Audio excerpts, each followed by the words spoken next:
Today, we dive deep into going live on video, overcoming your fears, and why sometimes when things go wrong, it's just an opportunity to connect with your fans even more.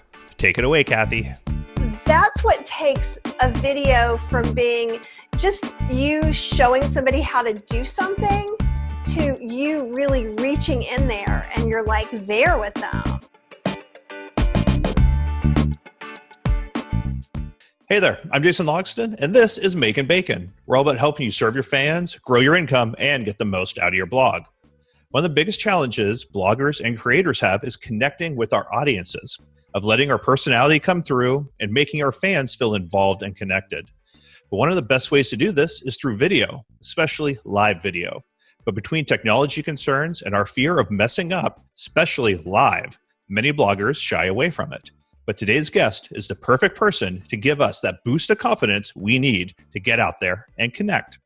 She is a blogger at Plant-Based Instant Pot and Healthy Slow Cooking. She is also a recipe developer, teaches live monthly online cooking classes, and is the author of 11 cookbooks, which have sold over 150,000 copies. That just blows my mind. As someone with about that many cookbooks out, that is a lot of copies to sell. She started doing live Facebook videos a few years ago and found that it forged a strong connection with her audience. So she took those skills and started doing live online cooking classes in addition to working with brands on Facebook Lives. She's an avid teacher and loves to help people learn to do what they used to be afraid of. Can't wait to learn from today's guest, Kathy Hester, cookbook author from Healthy Slow Cooking and Plant-Based Instant Pot. Kathy, welcome to Makin Bacon. Oh, I'm so excited to be here. So I really appreciate you coming on, and I can't wait to dive into getting the most out of Facebook Live. So I'm looking forward to making mine even better than I've been doing. One thing I like to start with is, what is it like around your dinner table on a typical day? Oh gosh. We're so bad now that our dinner table is the couch and whatever like mind candy TV we want, that's part of our family gathering. So sometimes it depends if I'm working on a class. So like last week I did a vegan sushi class. So, and my wife does not like nori. So I made some onigiri and some nigiri for her, but yeah, she was done. So we had heat up Indian food out of a pack, like, you know, the little tasty bite packs. Yesterday. Yeah. She was so excited. So, but yeah, she is not as experimental as I am. So she would like to have a normal life where she gets to have the same lasagna every time we have lasagna. And I make a lasagna twice the same way, and that's it. I do a lot of sous vide. My normal blog is all about sous vide cooking, and we run a sous vide conference every year. And Crea and Cuisine Solutions were our sponsor, and they helped do the cooking for it. And they're the ones that do the Starbucks egg bites, which is most people's introduction to sous vide. But they did tomatoes that they cooked sous vide, and then they put over sushi rice, and it looked and tasted almost just like with tuna sushi. It was amazing. Yeah, I've seen that too, like with some marinatings with some different kinds of seaweeds. And I've also heard that flax oil. I saw someone do carrots like that with flax oil to do salmon. Nice. And that was kind of interesting. Yeah. I made a smoky crab salad with smoked tofu and sriracha that turned out really good. That sounds amazing. Shocked. Yeah, I was shocked. You know, sometimes as you know too, because you do recipes, sometimes you start a recipe and you're like, this is really going to be interesting. Yep. One of those you're not sure how it's going to turn out, but. Exactly. So that's what it's been like with our dinner table. We took, after the class, we took sushi to friends so I could see people enjoy the sushi and feel happy. Nice. It's always good when people are eating what you cook and you can see the joy in their faces. It is. It makes it all worthwhile. Yep. So, and kind of going into like live video, that's one of the things you don't really get. You know, like most of the time we're not on Zoom calls like now. Like, so sometimes you can see somebody doing something. And then also there's really connecting. And I find that it's interesting on a Zoom call, and you'll notice when we're like this, I'm going to look at you some, right? Yeah. And that's natural in a Zoom call. And then I try to remember, oh, there's another audience out here, right? And I'm looking at the camera. And when I connect with the camera like this, then whoever's watching us is going to feel like they're sitting on the other side of the counter with me. And that's what takes a video from being just you showing somebody how to do something to you really reaching in there and you're like there with them. And it's almost like in some of the videos I have about starting to do live video, I even talk about it's almost like you drop watching here, right? You can see that. And now I'm looking through the computer. And isn't it weird how much of a difference that makes? It's crazy. And so I did an entire live when I had my notes over, or I had the video off center. So I was maintaining eye contact like this the entire video with the person I was interviewing. I rewatched it. I was like, I just look like I'm completely disinterested in what's going on. But I thought I was making eye contact the whole time. Yeah. And that, if I can give everybody one big tip, that's the thing. And one of the things you can do if you're new, like on your phone, like this camera, and we'll look at some other cameras later, but this one is my MacBook. So it has a little green light. So I just have to look at the light. They have those little stickers that you put on notebook paper, and you can stick that on your camera where you're supposed to look or on your phone so that you have a circle around it. And at first you feel super stupid doing it.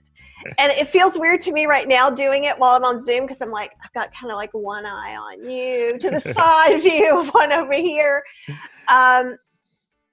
And you don't have to again, you don't want to keep the crazy eye contact either, right? No blinking that's the key to live video. Don't blink for the entire time, right?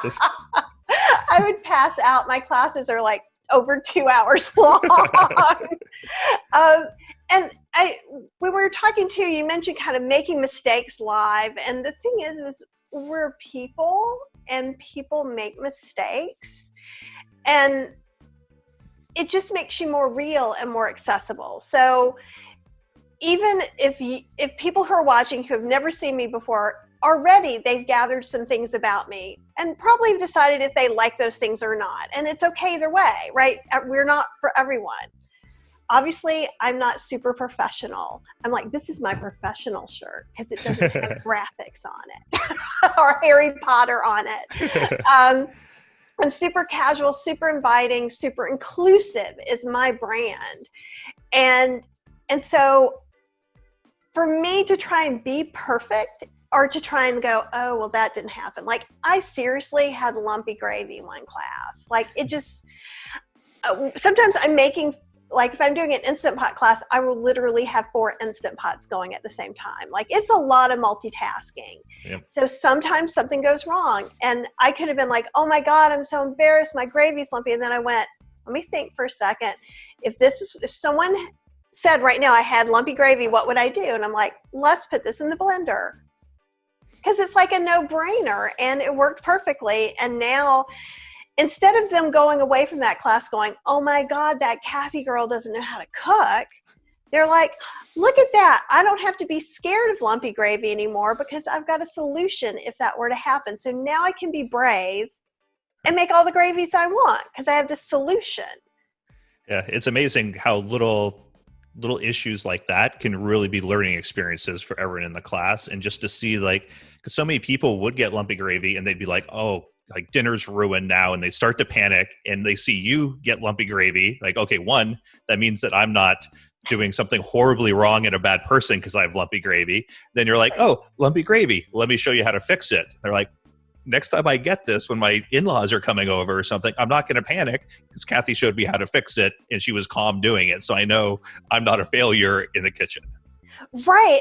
And for me, that builds, because no matter what I'm doing, if I'm teaching people how to do video or teaching people how to cook, I realized that I just like teaching. And you just have to create this sense of like, mistakes happen, life goes on, and no one beats themselves up more than me. So I just don't want anyone else dealing with that. You know, I freak out or like, I will look back at this video and go, oh my God, that piece of hair was doing what?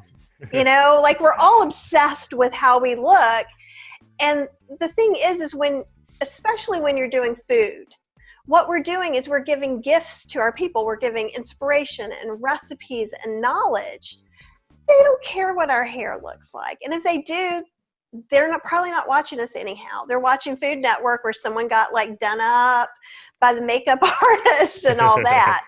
But especially with the pandemic and quarantine and all of those things, people need that personal connection more than ever. So one of the things I keep saying is do live video and give your audience what they crave, because it's a different kind of connection. Like it's you're not with your friends all the time. You're not with your family all the time. You're not getting that stuff, that good juice. And so when things were starting off every day for my Facebook group, I went live and sometimes I'd make a recipe, sometimes we'd chat. I literally ran out of things. I'm like, we're going to do a chop and chat. I have too many onions and I need to chop them up to freeze them like I always do.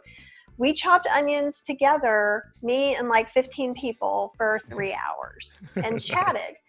And they asked, what can I do about this? Do you have a recipe for that? It gave them an opportunity. And this was early on, so people were really feeling a little more claustrophobic than they are now and a little more alone. And so a lot of my audience skews older. And what happened that was unexpected is as that happened, my community started supporting each other more. And they kept talking to each other while we were doing this, even though it was a Facebook Live and they're just texting basically or typing. They created these relationships with each other, and it was beautiful to see. It's been one of the interesting things for me. I've been doing Facebook Lives for probably about a month and a half, I would say. So I've done, I think, 8 or 10. So I'm pretty new to it, but I've done enough that I'm getting a feel for it and finally settling into how it works. And it was real interesting that there's some people now, they come in and they say hi to each other and they ignore me. Like they will contribute later to the comments, but the first thing they do is like, oh, I see, Darren's hair. Like, what are you doing, Kevin? And they start like having a conversation because they know that coming in and being a part of my live is the other people that are generally show up and they can have conversations, and it's a shared experience that they get to enjoy, and then they start contributing to the conversation once they say hi to all their buddies and stuff. Yeah, and it's interesting because it's like, we think about our communities and it's catchphrase, but this is community in a real form. Mm-hmm. This isn't just I have X amount of readers and they're my community. This is like a real, like if people were hanging out community, and I love it. I think that's the really weird thing is, like, a blogger, you put out blog posts. Like, that's how most of us got started. You write a recipe, you put it out, you look at your stats, and you're like, oh man, like only 150 people read this post or whatever. And they're just these nameless people that you generally don't hear from, and they might occasionally comment. But then you do a Facebook Live, and especially when you're getting started, you might have 5 or 8 people in there, but they're communicating with you and you know who they are. And you can, I can tell you, like, Darren and Kevin and Mark and Mike are our biggest people that are in almost every Facebook Live that I do. And it's, a tenth of the audience that my blog posts are getting, but they know me, I know them, and I know their personalities, and we just kind of have grown together. And it's a great satisfaction. It's like getting a comment is nice on your blog post, but having someone talk back and forth with you on a Facebook Live, or knowing that someone showed up because they want to see you and they're supporting you all the time, it's hugely rewarding, and it's also just good fun. And you just like we've trained our readers to do things for blog posts. You kind of train your readers to do things for Facebook Lives, or your watchers or viewers. And one of the things I'm always like, where are you from? What's the weather? Because we all love to kvetch about the weather. It's it's like nice 5 days out of the year, but since I have a big window back there, it's always kind of viewed what's going on here, or how it's too hot to cook, or it's too this. And one of the things that people worry about is they're not going to have anything to say.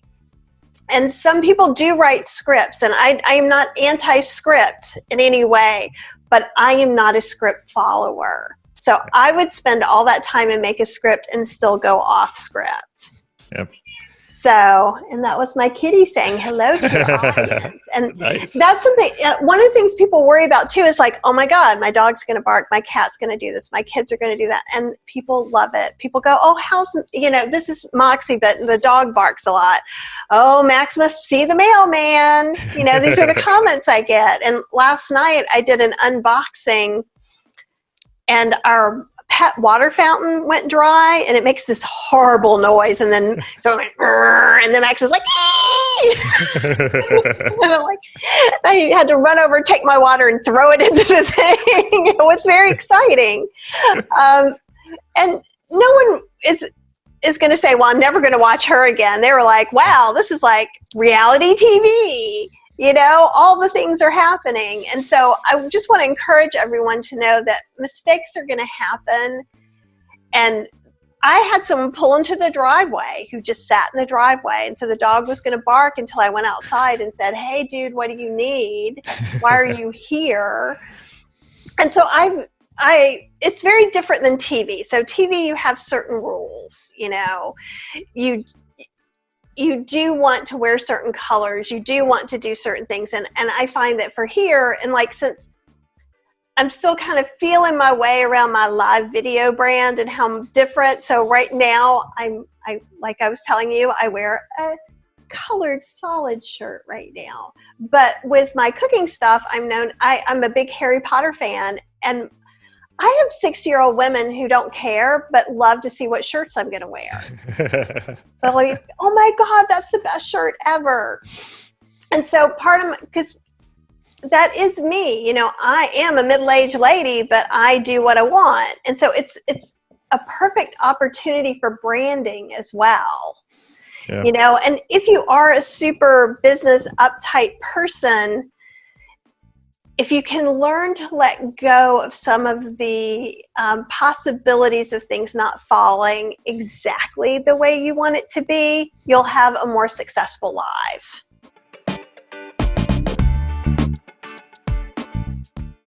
I like, to your point about scripts, I think it's the way that I generally do it when I do interviews like this, or a lot of my Facebook Lives are interviewing people. And I write down all the questions I want to ask, and I make sure that I do the research and I have it down. And like in this conversation so far, I knew some of the points I wanted to touch on, and I haven't actually gone back because you segued directly into one, and I haven't looked at my notes, but I know where we are in the notes, and I know what I want to ask, and I'm comfortable. Like, for me, the act of taking notes helps solidify everything in my brain. So now I know where I want to go, and I can more easily not look at a script. And that makes total sense too. So, and for me, like if I'm doing certain things, like in a class, if I'm doing 5 recipes, I print out the recipes and things like that. Also, if I'm doing a live, and I can show you a little bit, I look at my computer screen to see comments and things like that. So, it's okay to look away and to do things, because like everyone knows they're on a Facebook Live with me. If I'm not looking at my computer, then I'm completely ignoring everyone. When I was first doing lives, I would have like maybe a list of 5 to 10 things I knew I wanted to say in case I got caught up in something. So I would go, oh, well, I know that I want, like freezing onions. People are like, what else can you freeze? Well, I gotcha, right? Like what is some cool tip you can pull out that people may not know? Yep. And then if there's a lull, and it's easy to throw out there. I get excited. So when I'm excited, I just want to give all the information. And we were talking about that before. Like, I'm like, no, ask me more. I'll tell you. So yeah. And there's nothing wrong too. Like if you do better free form, to allow yourself to do that. So like my friend Virginia Willis usually writes down what she's going to do, but doesn't work off a script. And a friend of hers that she's been doing videos with scripts every word and memorizes it, which is my nightmare. Because I would be focusing so much on whatever I forgot that I wouldn't be able to go forward. Yep.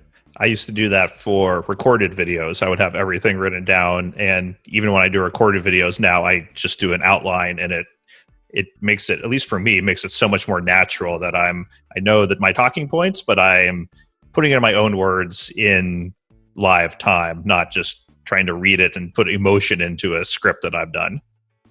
I think every person, again, like the beauty about live is that you get to do what you're good at in the way that it works for you. I mean, someone was suggesting that I could put up move the TV over here and have all my stuff go through. And I'm like, oh my God, that would be a nightmare for me. Yep.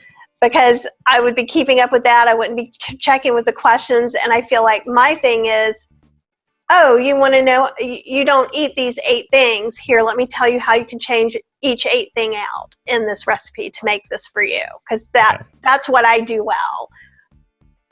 Yeah, I think when you do a Facebook Live or when you do pretty much anything, you should know what you're trying to accomplish with it. And I feel like doing very specific things in a very specific manner with a very specific look is what recorded video and edited video with multiple cameras or whatever is for.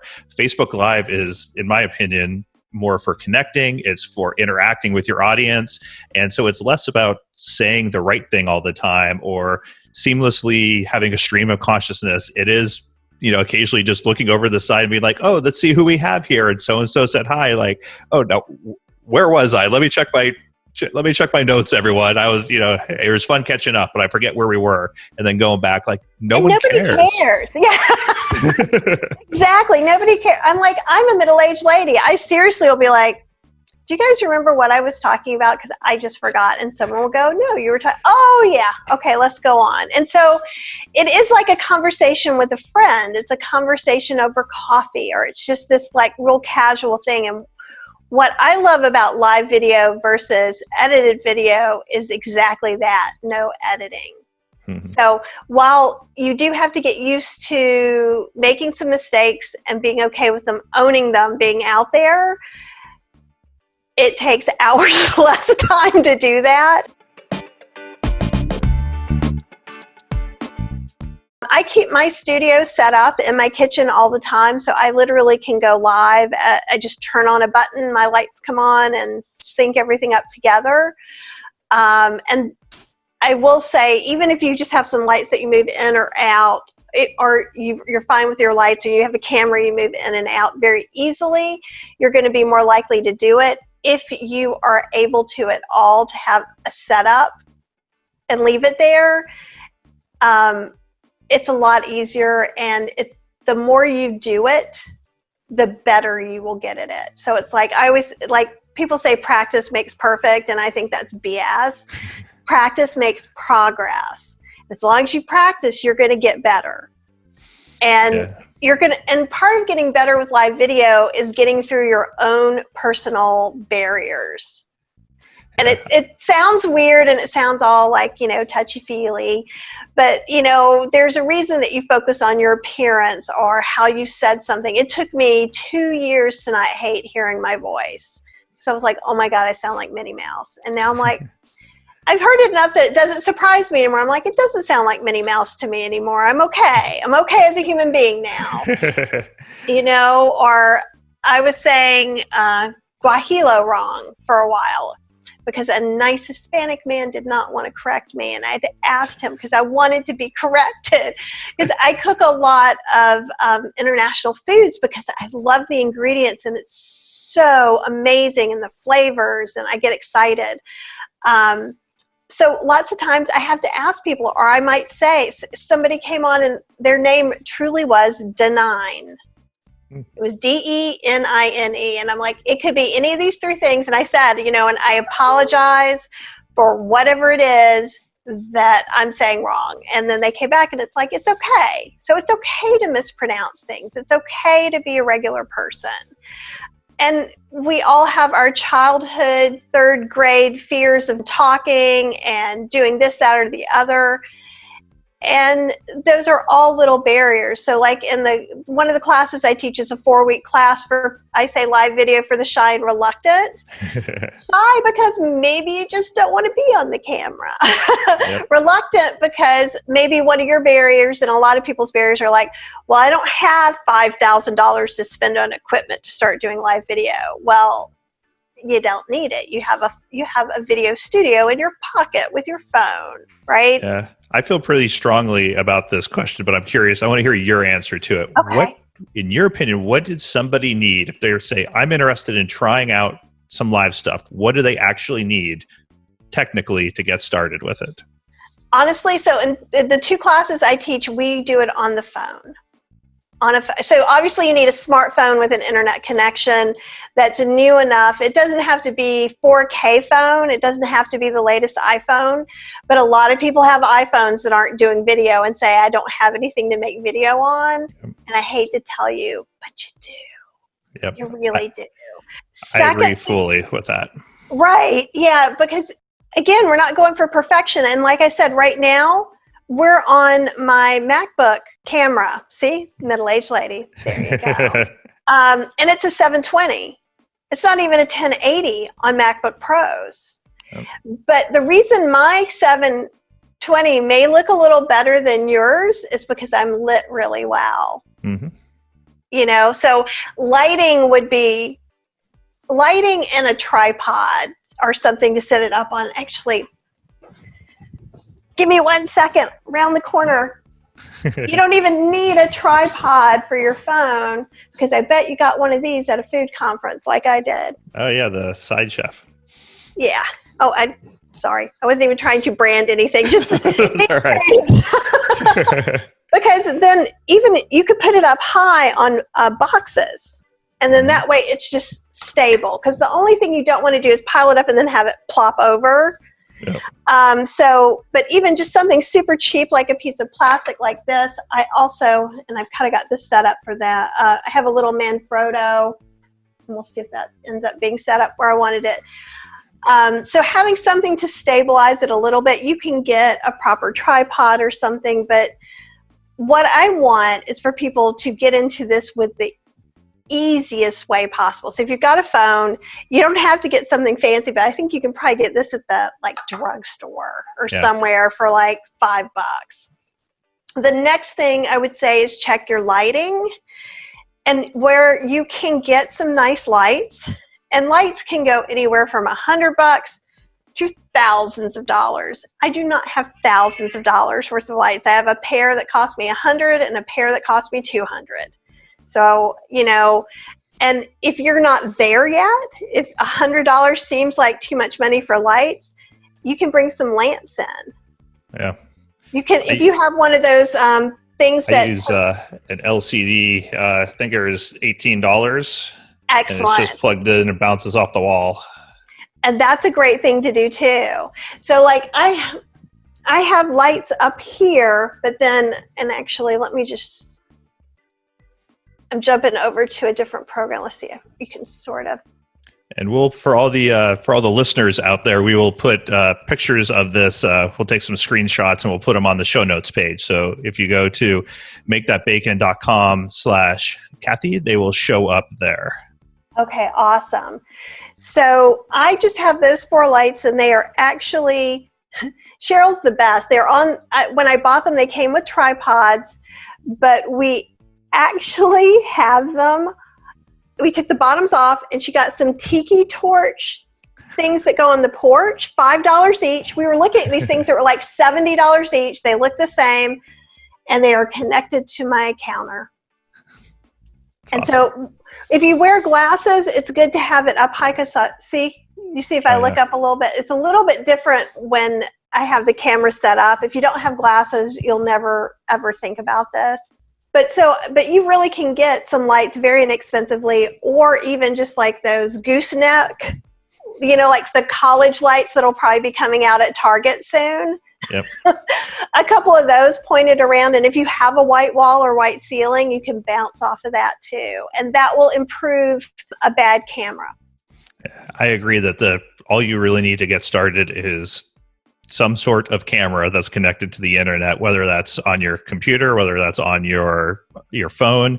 And I think a lot of people look at the technology and they use that almost as an excuse of why I don't have the right thing, so I can't go live, when it's not the technology. It's, like you were saying, more internal fears. And I can relate to that. I remember the first time that I got on camera, and it was like in my kitchen. It wasn't live. It was recorded. No one would ever see it. And I felt awkward and uncomfortable and afraid. And I had no idea why, because there was me and my dad and a camera, and no one would ever see it. And it was so weird for me to do.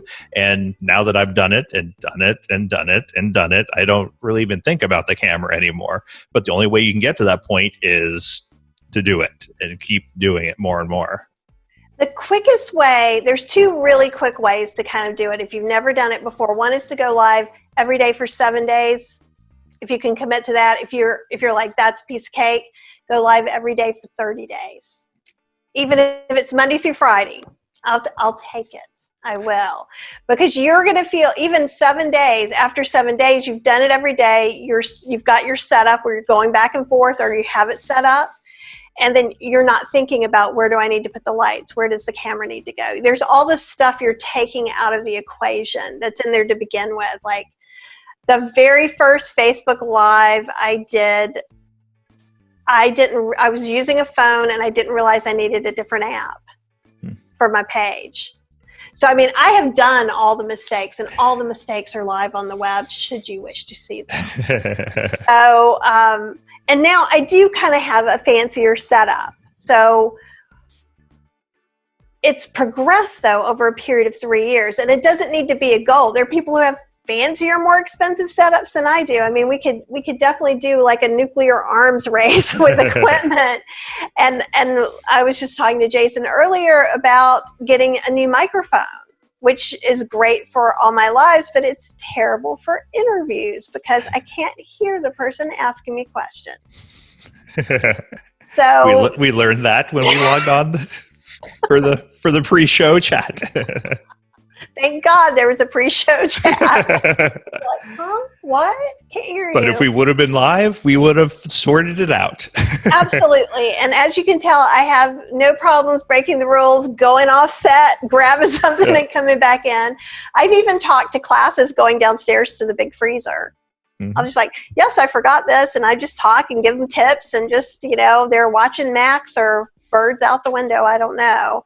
So whatever's going on, again, it's about, think about what your purpose is. Kind of like when you were talking before, Jason, about writing down, what the purposes of this live is.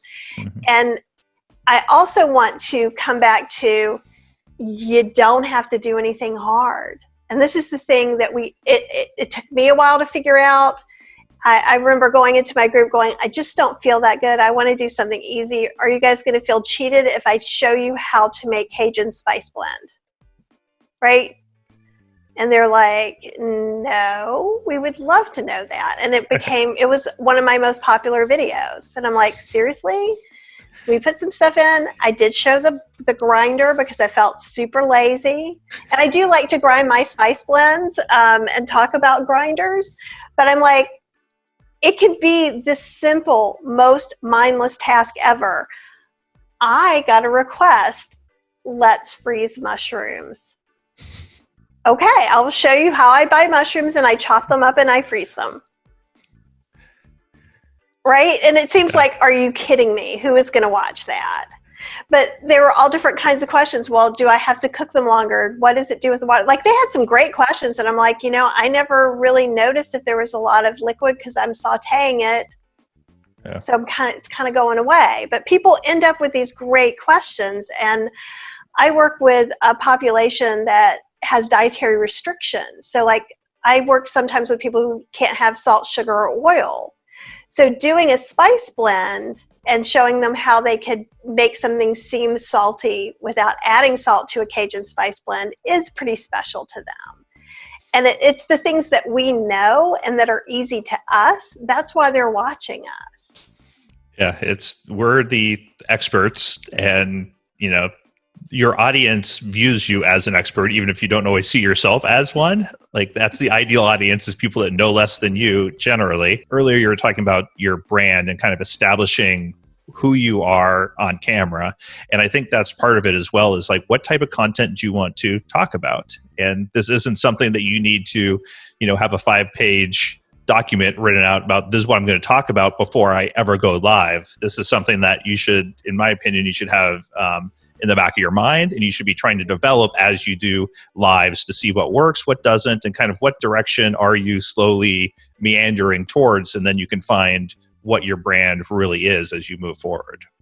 And it's true. It's true. And it's what you're comfortable in, because like, it's very easy for me to talk about just being me, you know, like I wear Crocs and yoga pants and Harry Potter t-shirts when I'm teaching because it's hot and I'm cooking for 2 hours, right? So that's normal.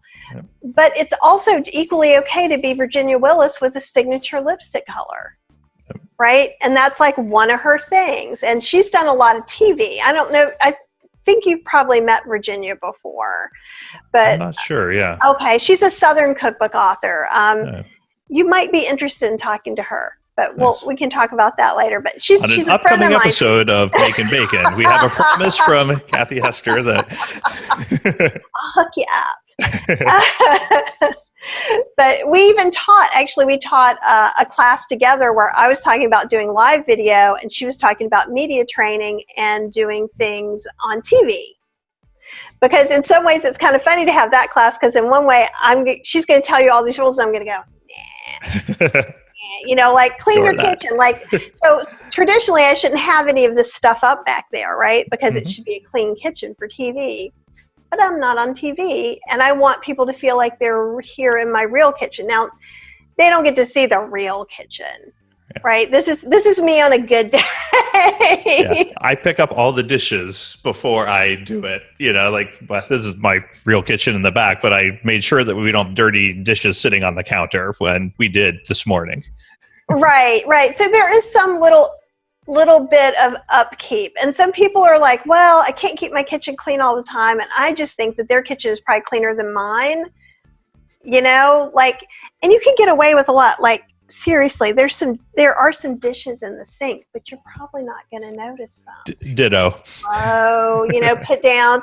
And some of that, just, you need to think about, are you okay with that? Or do you want to have this clean minimalist? Is that part of your brand? Mm-hmm. And if it's part of your brand, then go for it.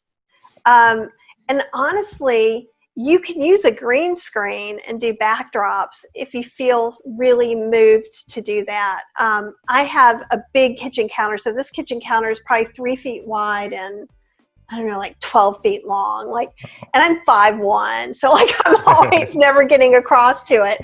But so I bring up a hot plate to do it here instead of doing it on my stove because it just works out better logistically for me. But if you don't have this counter, you can have a camera or your phone about here, having it look at your stuff, and you can look up in it and go and blah, blah, blah, and this is why I did that, and you can do that. You don't have to have the perfect fancy setup either. People seem to get nervous about, as part of a brand is like, what do you wear? Are you so, made up or not? And the thing that I always like to say is like, if I'm going to meet my friends at the bar for a few drinks, I dress differently than if I'm going out to like a 2 or 3 star Michelin restaurant with my wife. I am not more authentic, whatever that really means in one or the other. It's a different situation, so I'm wearing different things. And for my Makin' Bacon interviews, I wear a button-up shirt that I wear different ones, but I wear a button-up shirt in all my interviews. And for my Amazing Food Made Easy Facebook Lives, I wear one of my sous vide t-shirts. And so it's different looks, different audiences, slightly different brands, but this is a shirt that I would wear out to dinner with my wife, not to a Michelin restaurant. It's short sleeve, but I wear it when I want to look semi-decent, and I wear t-shirts when I go out with my friends a lot. So they're both still me, and I feel very comfortable in them. I'm not wearing like a tie, which I never wear, or a suit, or a wife beater, which I don't go, that casual. Like it's me, and I'm just choosing which me to kind of put on camera. Yeah, and I like that idea too, because I think one of the things I said to you is that I think authenticity is a weird thing to talk about.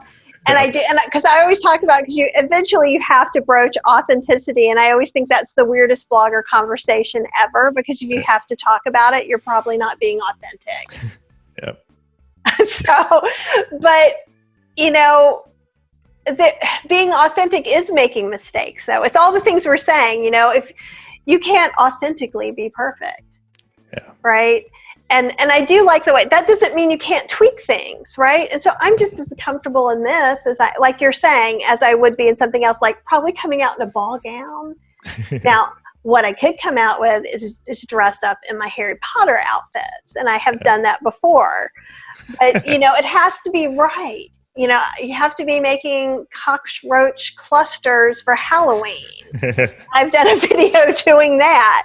And you can have fun and dress up or not. And another thing people really worry about in the beginning, and I hear this so many times, what if nobody shows up? What if there's nobody there? And you know what? It doesn't matter. Yeah. And that's a big barrier to get over, because we're doing live video. So in our brains, we're like, well, then that means it's one chance people see it. No. The great thing about doing live video is that it's repurposable. So one of the first way it gets repurposed all on its own is that you save it on Facebook and it's there. Yeah. And so even if I maybe only have 10 or 15 people watching, I could have 1,000 people who've seen it in a couple of days. That's the same with ours. We generally have like between 10 and 20 people at any time live. And then by the end of the week, we have 1,000 to 1,500 people have watched the video afterwards.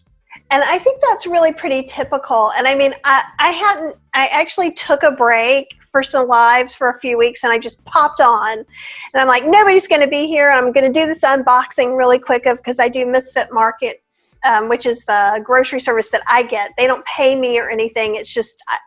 I was like, people love unboxings. Let me try this. And they were like, this is awesome. Like, I can unbox. And again, that's a great one to start with. Unbox something. Yep. You got lots to talk about. And so I didn't even do it the right way. I just went on Facebook instead of going through Ecamm like I usually do. And I just went in. I'm like, I'll share it around. And then I came back and I'm like, there's 20 people here. And I'm like, thanks for waiting. Think anybody was here. So, and most of the time the people that come, and as you do more and more, you will see a sample of the same people. And just like if you have a Facebook group, these are the people to get information from. What do they want to see you do a live on? What would they like to see you do a class? What recipe are they looking for? What food do they have right now that they don't know what to do with? So when you think about, okay, well, doing a live is just one more thing. It's not just one more thing. It's one thing that you're doing that you can get a lot of different, information for yourself that'll help your blog and all your other social media. And plus it gives your Facebook a little boost too. I was really surprised. I haven't done Facebook Live classes, but I've done hands-on classes like when I'm teaching people in person, and it amazed me how much just questions they have and how much that informed content that I should add to my blog and to my website. It's just like the best market research you can do is watch somebody try to cook one of your recipes. Absolutely. And it amazes me too, because I have a couple of people that are really experienced. They've done almost everything I do, but they're the ones that paid for the year version of Kathy's Cooking Club. Oh. And and they are kind of, it seems trite to call them super fans, but they are my super support system. And they're the ones, if I forget to go, because I have a Halloween ebook, and if I forget to put it, what about Kathy? Don't forget, Kathy has this great Halloween ebook. And I'm like, oh crap, thanks. They become really an integral part of your business and your business model because they are the people you're working for. It was amazing to me. I'm interviewing someone that has been involved in all of our Facebook Lives tomorrow. So I was working on my questions that I have to ask them. And they're just a person on Facebook that they're not a blogger. They're not they don't work for a company. There's someone involved in the sous vide community. And I went to their Facebook profile to look at, okay, what recipes have they done recently that I can ask them about to have conversation? Mm-hmm. And probably half of their feed is resharing content from my site and from the ISVA site I work with. And that's the type of person you want to nurture. And they're in our Facebook Lives and they're following. And when we put out something, they're sending it out to their network of people. And that brings in a lot of new people. And that's how social networks are supposed to work. And it is those people that are sharing and interested, and it makes a big difference. And I don't know, I think also we can't forget too that while the pandemic is affecting everyone else, it affects us as creators as well. And I always say, when I'm working with my people, it's like we have this COVID blanket. So you might normally feel a little depressed during this time of the year, but now you feel a little extra. Or maybe it's a little harder to do those things you really don't like to do anyhow. Yeah. And so getting to connect with your audience and have some of this feedback is really uplifting, and it really makes things seem worthwhile. Yeah. Whereas I think as we're going now, or at least a lot of the women, especially that I've been talking to, women bloggers, kind of go back and forth a little bit more now. We always have these obstacles and this, who am I? What is it? Imposter syndrome. But I think the COVID blanket kind of makes it a little bit extra. And having that feedback and knowing that what you're doing is really helping someone, because we're all helpers. I don't think anyone thinks I'm going to blog and I'm going to be the most, famous, coolest person ever. I'm going to be a movie star because I blogged. Yep. Yeah, I think it's when you have doubts and you worry about the content you're putting out, being in a live when you have people in there that are giving you direct feedback right away and are like thanking you for what you're saying, and they're so appreciative that it's easier to put aside any doubts that you have and be like, well, if all these people think that I'm helping them, then maybe I should stop listening to myself like everyone tells me to stop doing. Where on the blog, it's just so hard because you're just throwing stuff out there and don't hear a lot. Yeah, and especially with people making less and less comments these days and things like that, it is harder. Sometimes what I'll do too is either I'll take a live and put that into a blog post, or turn a blog post into a live, like take a recipe and it's another way you can repurpose some of your content. I do one thing with my Facebook Lives that I will tell you that all the experts tell you not to do, but I have not been unhappy with it, is I put my Facebook Lives up on YouTube. Mm-hmm. I am not a YouTuber, but I was able to monetize because I got enough subscribers and views just from doing that. So that now in the future, that's one of the things I want to do, is try and really work on my YouTube channel and make content just for it. But you can think about that. You can also take these lives, and one of the things I did is I did a 5-day Instant Pot challenge, and it's an email drip where they go to one of the videos on YouTube that was a live with the recipes, then with like a few recipes for that day that they could pick from my blog. Yep. And so there's so many ways you can redo this content. You could also take them out, God forbid, edit them, which I have a friend do for me. And you can create courses through that as well. So that anything that you do can be reused and repurposed. And if you're using an ad network like AdThrive or Mediavine, having those videos in there, they do recommend that they are shorter. And here's another question for you. How long does a Facebook Live have to be? As long as it needs to be. So that could be 5 minutes or 5 hours. You talking about repurposing content. I think it's a lot of places say, you have to create custom content for each, channel that you're trying to get it out there and stuff. Like, you said, that's what a lot of experts say. And I think it's important to remember that if you're trying to really dominate a specific channel, if you want to be a YouTube star, or you want to be an Instagram star or a Facebook Live star, then you do need to put out content specifically for that channel. If you aren't worried about like being a YouTube star necessarily, it's a lot better to put out your Facebook Lives on YouTube than put nothing on YouTube. Because I think as bloggers, there's one thing we can all agree on, is that there's too much for us to accomplish in a day. There's just so many things you can do. So if you decide, I want to connect with my audience with Facebook Lives and this is important, then spend your time maximizing those, doing a great job there and really standing out. And then you can push that content to Instagram and YouTube and all these other places. And it's not the ideal content for them, but it's a lot better than nothing. And you're going to get followers. You're going to be able to monetize it. And then you might go, hey, this is starting to take off a little bit. Maybe I want to spend a little more time focusing over there now. But you can't focus on everything out of the gate anyway. Absolutely. Absolutely. And so if you're an Instagram person, if that's your first thing, I would say go on stories every day. And again, it can be the smoothie you make every day. You can open I've been thinking about, I may do this. So if anybody copies me, everybody's probably already done this. I've been making overnight oats. And I just cut up whatever fruit happened to come in my magic box that time. So I was thinking maybe because I want to do a little more with Instagram, and that could be one thing that I could do consistently. Look, it's an apple. Look, it's a peach or whatever, and what spices. But I think if you do something that's just normal and part of your day, I think especially on stories is great. I check in with my group on Facebook, and sometimes I do an Instagram story as well when I take a walk.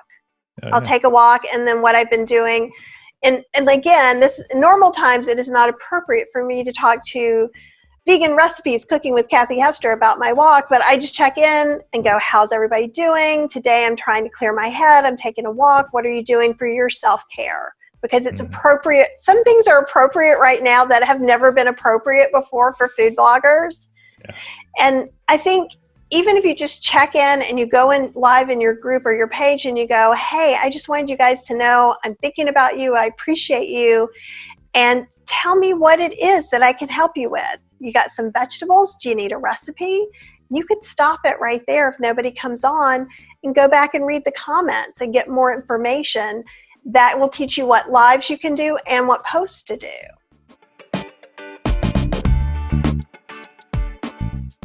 For some of the people out there that are doing Facebook Lives right now, you'd mentioned working with brands occasionally. Is that in a sponsored post type capacity that they're paying you to talk about their brand on your site, or are you going on and kind of taking over their Facebook account and doing a live on theirs? I haven't really done a lot. I'm trying to think. I may have done a live on one site before, but most of the time it's on mine because I usually can get more viewers on mine than they can. But let me forget to tell you, but I kind of have a little way that I get some more people on too. So, nice.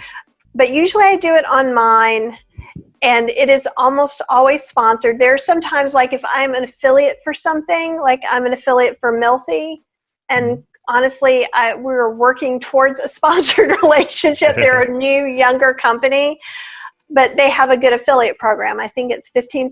So, nice. I also have made some money through that. And so far, they've got an electric pressure cooker, like an Instant Pot. I have Instant Pot books and some features that I like. They also have this immersion blender that I've been totally digging, which was random. I was not expecting to really love it, but it has a little thing that makes it into a little food processor. Oh, but cool. It's bigger than a tiny food processor, but big enough you don't always have to get the giant one out to do stupid things. Yep. Yeah, so some things like that. And actually, I'm saving that immersion blender one for when they get their stock back in, because my people are dying for it because I've fallen in love with it. But with brands, usually I then pick a day and a time, and usually there's almost always it's a recipe I've developed for someone, but it could be, you could do an unboxing of a product. I think I unboxed the Milthy 2.0 for a live and just shown some things like that. I actually purchased the new Instant Pot because I have to kind of keep up with that. And so I'm going to do an unboxing and boil water. Woo! Ooh. I know.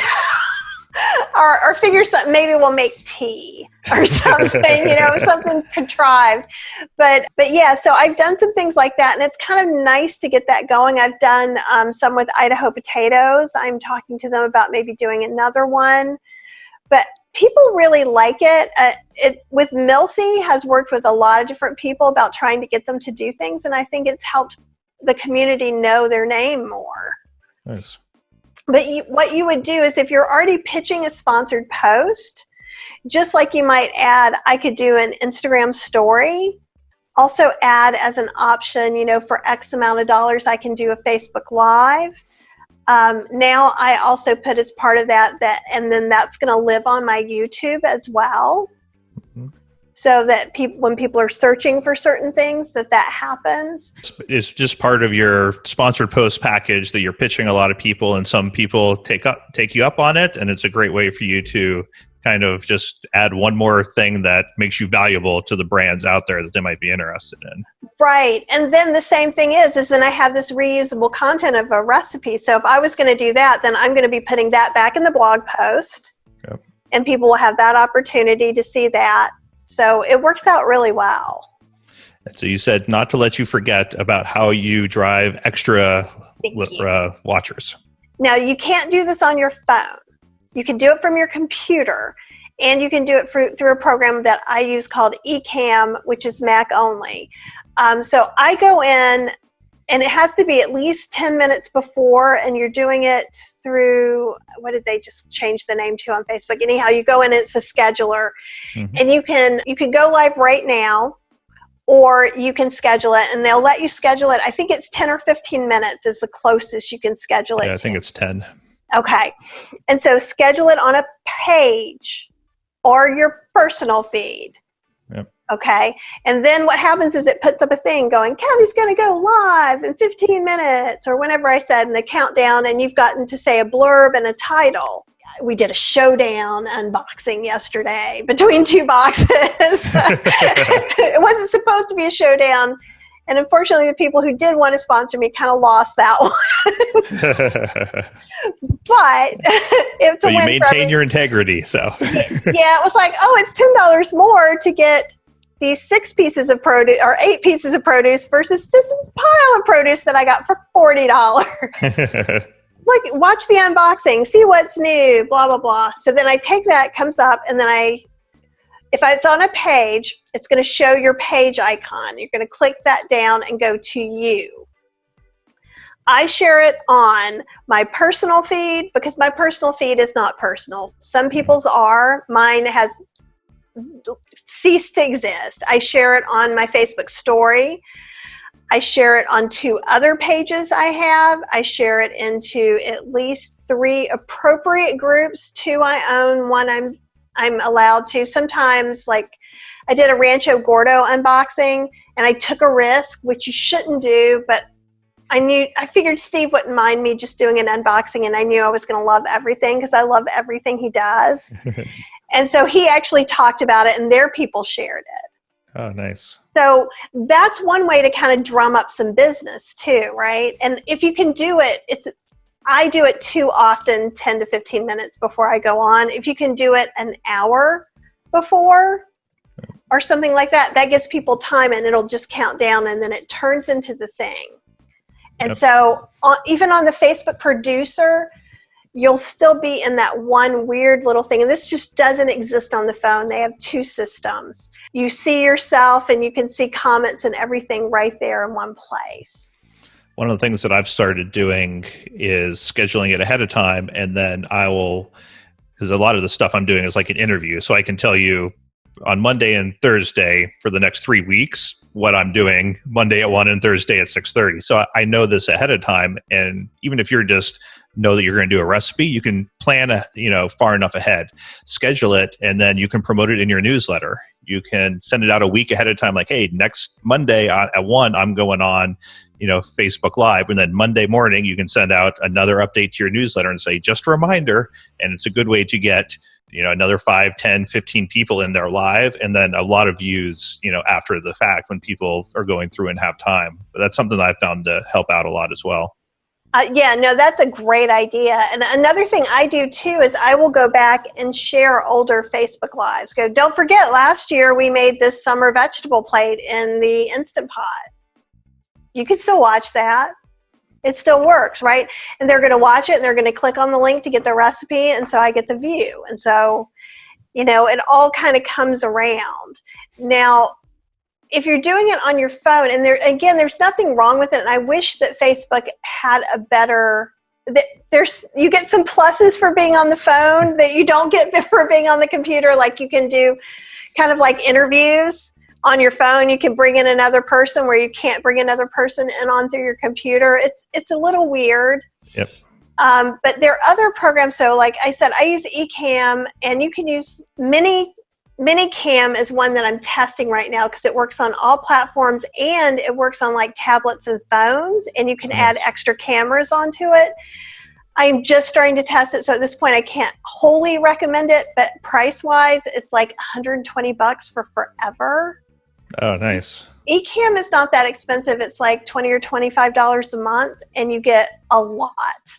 I can go live on YouTube through it. I actually have started teaching my classes on YouTube, scheduling that on an unlisted, because I feel like sometimes when I'm doing it, Facebook was getting really overloaded with live video, and everything was slowing down and getting weird, and they were being weird. So I don't know if you went through some of those weird things with Live Producer that I did.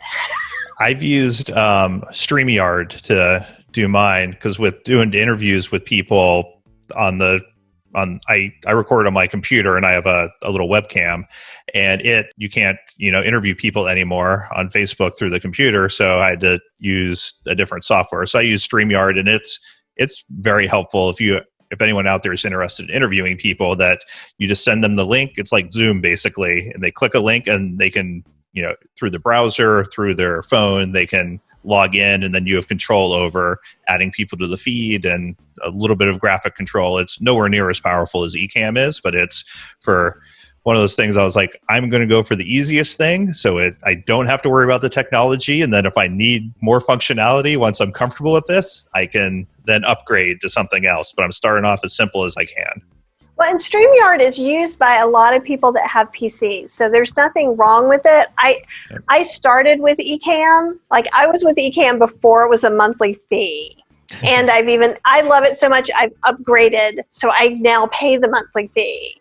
Nice. Because it also, I can record video on there. I can go live in these different places. I can schedule things through there. It's also a way that you can do a one-person demo having multiple cameras. Nice. And so literally a click of a button, because like you saw my phone, sometimes I'll have my phone, I'll have an overhead camera, and I have a camera in front, so I can just switch those as I will. Yeah, you have your different camera angles set up. Can you take us through kind of? Absolutely. So I'm actually on virtual cam. So this is my gig camera, and this is usually where I am, and this is where you're seeing my phone. And I want you to notice there's no wires. And for the podcast listeners, go to makethatbacon.com/Kathy, and we'll pull out a short video of this as well, so you'll be able to click through just to this section and kind of see the different camera angles she's talking about. Okay, great. And so like this, normally I have this angled up so I could show you guys the lights, remember, and I can do that. So I was going to try and do it where you could see the screen and everything. So this is the camera, and usually I would have this maybe up and then over. So if I wanted to show maybe saute above, and then, so like this camera is the one that I'm going to talk to. You can see the chopping and different things like this. And then there's the overhead camera, right? Yes. And so this is normally where I would blend things or show sauteing or open up the Instant Pot. And in fact, let me see if you can kind of see, Cheryl rigged a little personal fan. Nice. So, because what will happen is you start sauteing, and then the lens starts to fog up. Yep. So it blows the air away. We need a stronger one. Yeah, no, Cheryl is amazing with some of the stuff that she comes up with.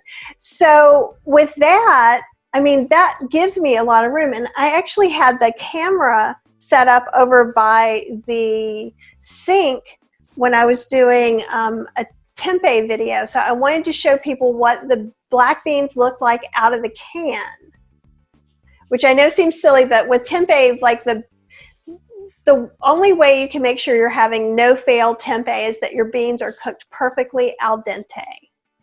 And the best way to cook beans perfectly al dente is to open a can.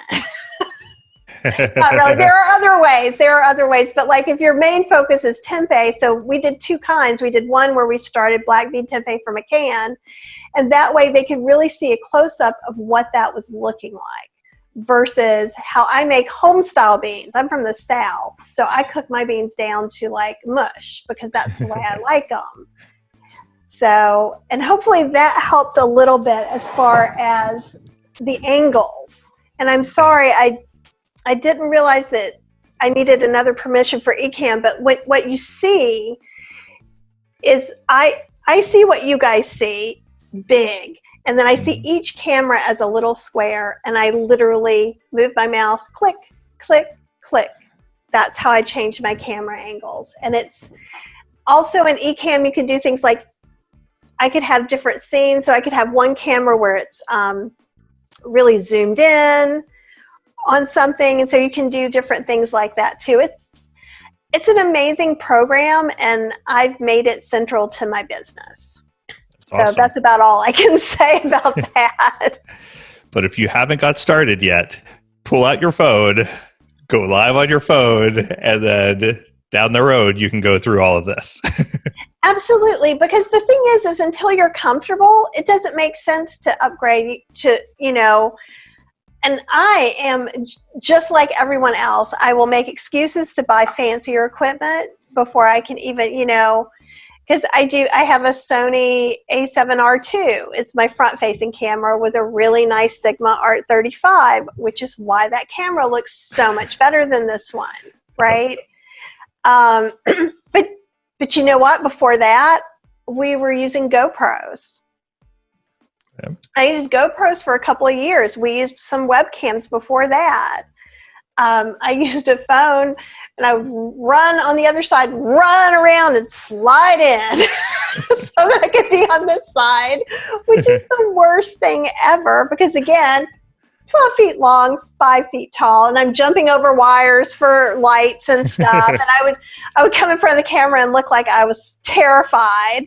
And it wasn't that I wasn't terrified about being on camera. I was terrified I was going to fall down while the camera was going, because that would have been really exciting. Yeah, that would have been really very, very authentic. It would be authentic Kathy, that's for sure. And you'd hear Cheryl going, "Are you okay?"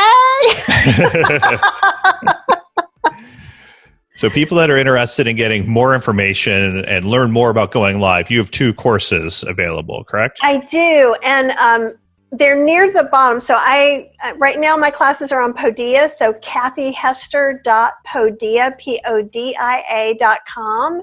And I've got lots of vegan cooking classes, which you are welcome to take. But if you're a food blogger, I would be shocked that you chose to. But the person's husband or wife that is listening wants to take one. I have 3 ways that you can work with me. One is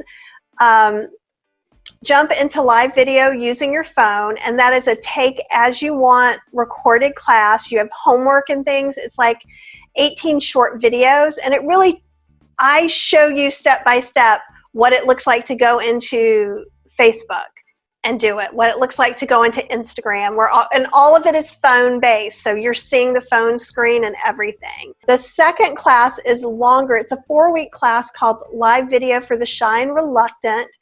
And so if you're shy and you're not sure you want to physically be on camera, it's a great place to be. If you're just reluctant, or you're kind of know that you're putting barriers like, well, I don't have $1,000 to spend on equipment, I'm looking at you. You know it's true. You just need your phone, right? So what we do in Shy and Reluctant is you get more homework, because I am the homework queen. And we do things like go around in different parts of our house. What does this look like? And you post it in the group. And because everyone thinks they can only tape 1 or 2 places. Now, obviously, with food, you are a little limited. But you're still going to end up doing some talking head videos. And there's plenty of wonderful places. You can have tea and questions, right? Or coffee and questions, and sit out in your backyard in the garden. And I have some friends, Nancy McDermott and Jenny Field, and they are actually reading to their people. They're taking their community and nurturing them a lot. So they read every single day. Wow. different books. Yeah. So even though you're a food blogger, and I'm not saying you have to do these other things, but you could. You could even just hold up a cookbook and give your review on it if you just didn't want to do anything else.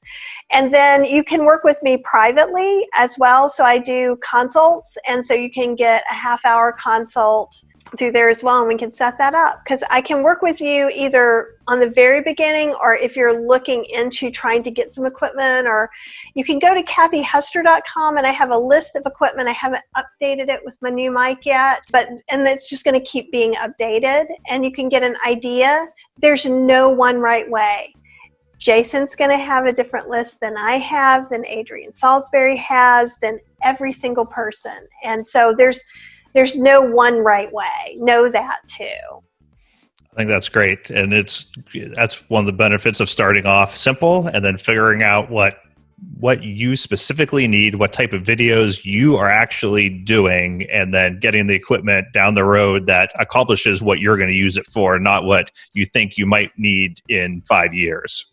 Right. In 5 years, we may have a solution that's totally better too. And even though I use an overhead camera, you don't have to have an overhead camera to do cooking classes. You know, you can kind of work around. You can have your camera pointed down and make this longer. So even if your main goal is to do online cooking classes, you can still do it. Tripod phone, remember? Yep. Well, Kathy, thank you so much for coming on, sharing your expertise with everyone. This was super helpful. I know I got some tips I'm going to use in some of my upcoming lives. So I really appreciate you just being so warm and just giving of all your information. Oh, well, thank you so much. And thanks for giving me the opportunity to come on. I really appreciate it. This has been Makin Bacon, all about helping you serve your fans, grow your income, and get the most out of your blog. Until next time, I'm Jason Logston. There's lots of different outcomes to becoming a successful blogger, and this video is going to show you a lot of the different options you may want to pursue.